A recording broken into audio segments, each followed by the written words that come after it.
Halo Bu Ayu, Halo Bu Dea, selamat pagi Bu. pagi Bu. Bagaimana kabarnya Bu? Alhamdulillah baik Bu. Baik ya Bu, puji Tuhan. Jadi apa keluhannya Bu? Jadi begini Bu, semalam saya kan konsultasi dengan dokter periksa.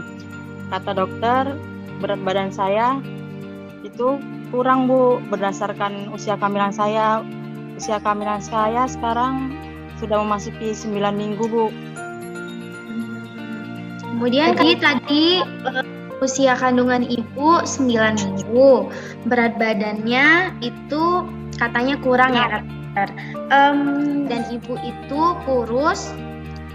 Berarti berat badan Ibu sekarang berapa Bu? Sekarang 40 kilo Bu. Oke, 40 kilo. Tinggi badan Ibu? 150 Bu. Oke, 150.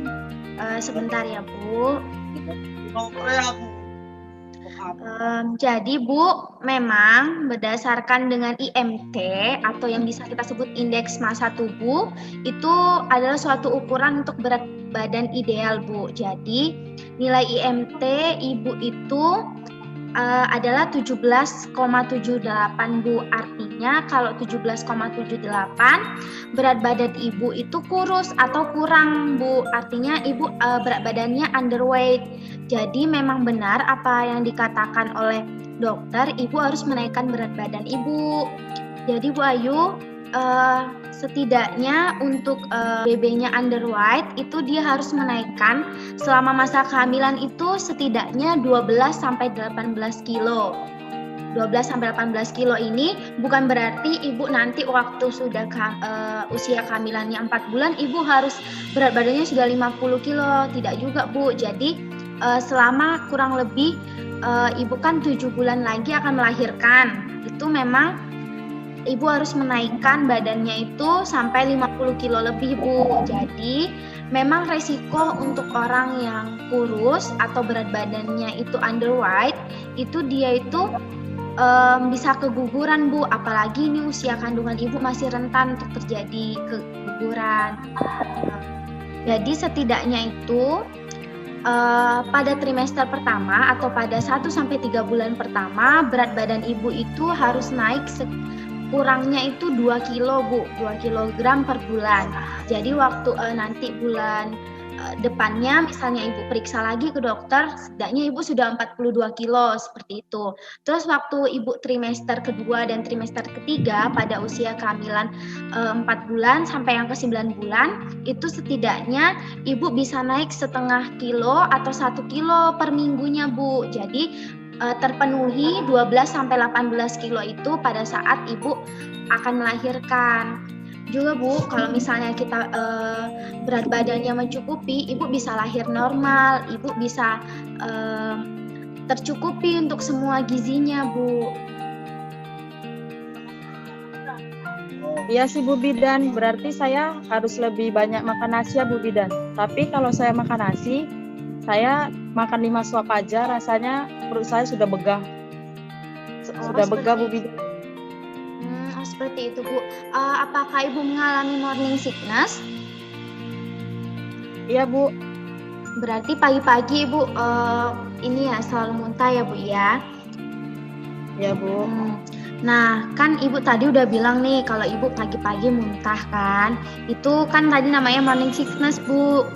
Jadi gini Bu, Ibu nggak apa-apa makannya sedikit, misalnya 5 suap, tuh nasi. Tapi Bu, makanannya tuh harus sering Bu. Jadi misalnya 2 jam kemudian Ibu makan lagi cemilan seperti buah-buahan. Ibu kan buah-buahan bisa tuh buah-buahan dibuat jus atau dibuat ke kue pie atau dibuat dicampurkan dengan makanan, misalnya dibuat salad seperti itu Bu.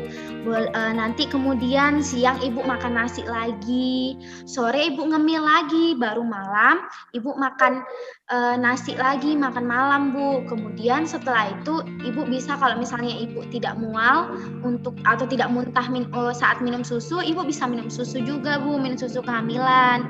Tapi Bu, bukan berarti saat Ibu menaikkan berat badan ini ini ibu tidak rajin olahraga, Bu. Ibu harus tetap olahraga karena olahraga juga aktivitas dari gerakan tubuh, Bu, sehingga bayinya dan ibu juga sehat.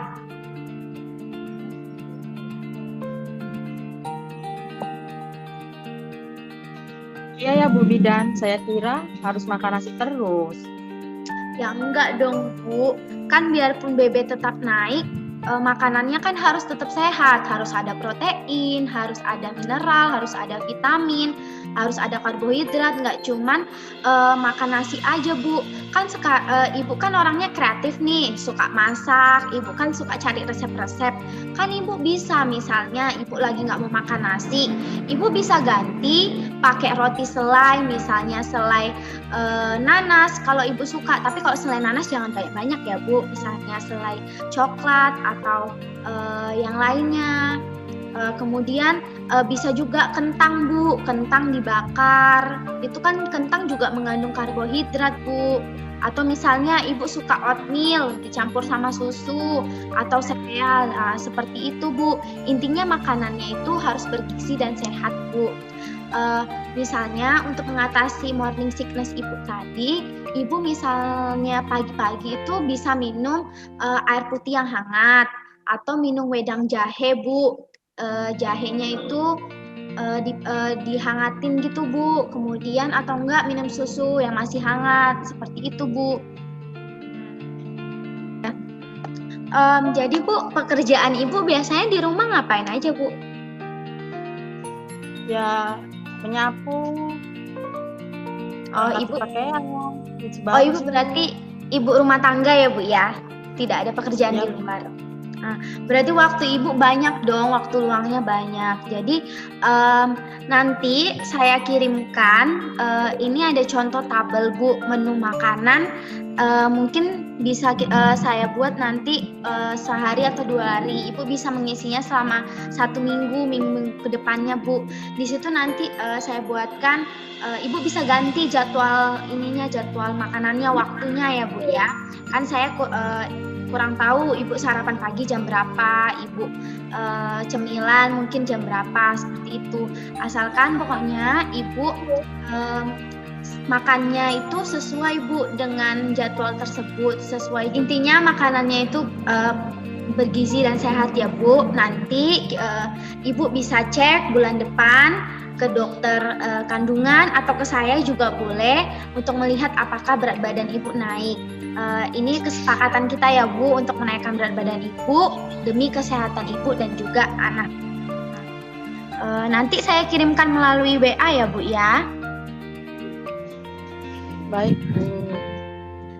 Nanti waktu ibu periksa, ibu bawa aja suaminya supaya suami ibu juga tahu bagaimana kondisi ibu, supaya yang menjaga kesehatan ibu nggak cuma ibu aja, tapi suami juga, Bu.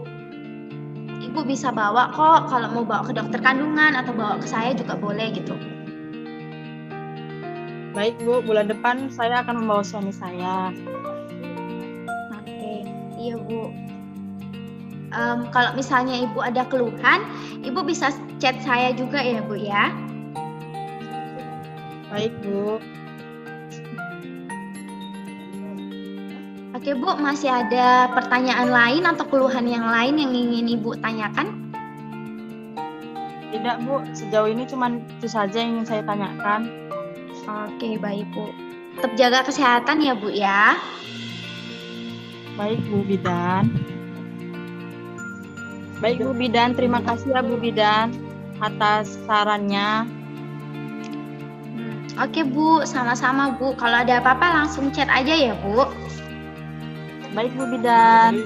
Oke.